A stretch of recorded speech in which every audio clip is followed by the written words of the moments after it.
جو سب سے بڑا مسئلہ اس ملک میں ہے روزگار کا، لوگوں کو روزگار ملنا شروع ہو جاتا ہے اور ویلتھ کریشن شروع ہو جاتی ہے۔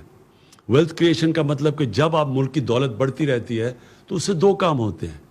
ایک کام یہ ہوتا ہے کہ ہم اس پیسے سے ہمارا ٹیکس بڑھنا شروع ہو جاتا ہے، اور جب ٹیکس بڑھتا ہے تو ہم وہ پیسے خرچ کر سکتے ہیں اپنے نچلی کمزور طبقے کو اوپر لانے کے لیے، اور دوسری طرح ہم پھر اپنے قرضے واپس کر سکتے ہیں۔ ہمارا دو بڑے بوجھ پڑے ہوئے تھے ہماری حکومت پہ جب ہمیں 2 سال پہلے اقتدار ملا ہے۔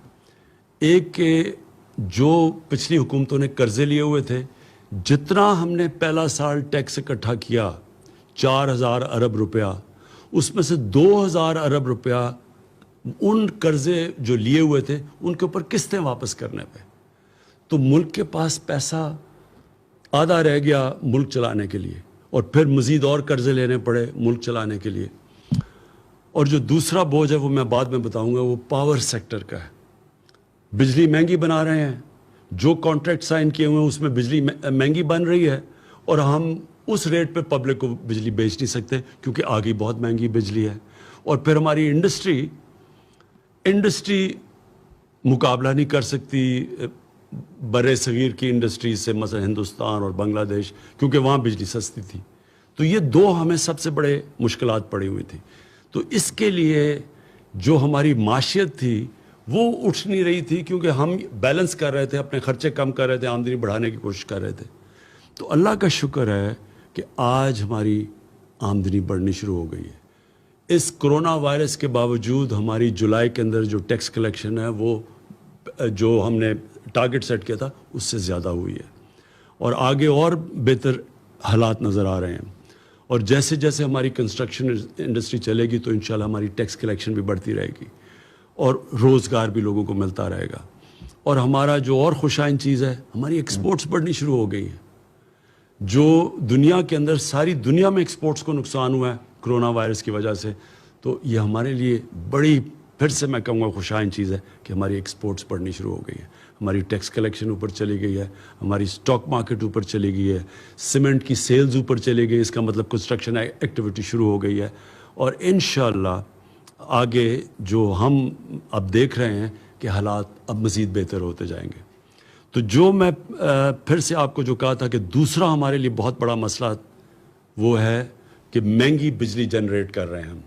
کانٹریکٹس جو سائن کیے ہوئے تھے ماضی میں حکومتوں نے، وہ بجلی جس قیمت پہ بنا رہے تھے اس میں اور جو ہم بیچ رہے تھے اس میں بہت بڑا فرق تھا، جس کی وجہ سے ہمارے گردشی قرضے بڑھتے جا رہے تھے۔ کوئی بھی دکان نہیں چل سکتی اگر وہ مال خریدے 10 روپے کا اور بیچے لوگوں کو 5 روپے کا، کوئی دکان نہیں چل سکتی۔ بجلی مہنگی خرید رہے ہیں اور جو بیچ رہے ہیں وہ ہم کم، کیونکہ آگے بجلی بہت مہنگی تھی۔ تو لہٰذا مذاکرات چل رہے تھے گورنمنٹ کے اور انڈیپینڈنٹ پاور پروڈیوسرز کے۔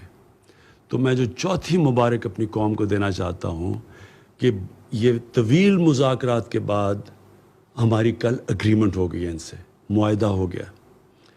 اس کی ڈیٹیلز تو ہماری ٹیمز آپ کو بتاتی رہیں گی، لیکن اس کا آپ کے عوام کے اوپر کیا فرق پڑے گا؟ اس سے جو بجلی کی جنریشن کی قیمت ہے وہ کم ہونی شروع ہو جائے گی، اور جب وہ بجلی کی جنریشن کی قیمت کم ہوگی یہ فائدہ ہماری انڈسٹری کو بھی ہوگا، اور انشاءاللہ آنے والے دنوں میں عوام کو بھی ہوگا۔ دوسرا، اس کے دو پہلو ہیں۔ ایک تو ہم بجلی مہنگی بنا رہے ہیں اور بیچ کم رہے ہیں، تو وہ انشاءاللہ اس جنریشن کی قیمت کم ہوگی۔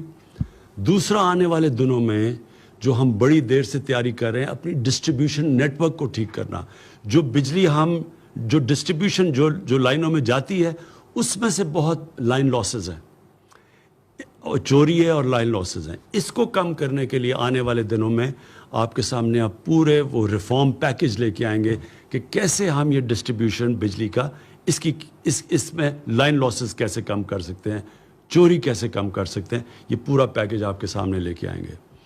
پھر سے اس کا نیٹ نتیجہ انشاءاللہ بجلی کی قیمت کم ہوگی۔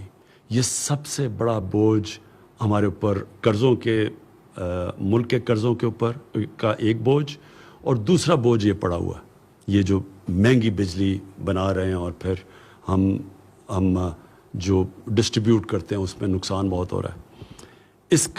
اس سے جو پاکستان، جو میں پاکستان دیکھ رہا ہوں کہ ایک انڈسٹریل پاکستان، جو انڈسٹریل پاکستانی روزگار دے سکے گا لوگوں کو، انشاءاللہ اس ڈائریکشن کے اوپر ہم نکل جائیں گے. آخر میں پاکستان کی طرف سے مقبوضہ کشمیر میں جو ہمارے بھائی اور بہنیں ہیں، جو ہمارے بچے ہیں، ہم سب کو آج پاکستان کی طرف سے میں ان سب کو آج پیغام دینا چاہتا ہوں کہ سارا ملک آپ کے سامنے کھڑا ہے.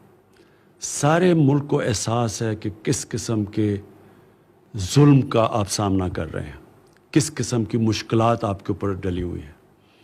ہم پوری جدوجہد کرتے رہیں گے، پولیٹیکل، مورل، ڈپلومیٹک، پوری آپ کے ساتھ، آپ کے لیے جدوجہد بھی کریں گے، آپ کے ساتھ بھی کھڑے ہیں.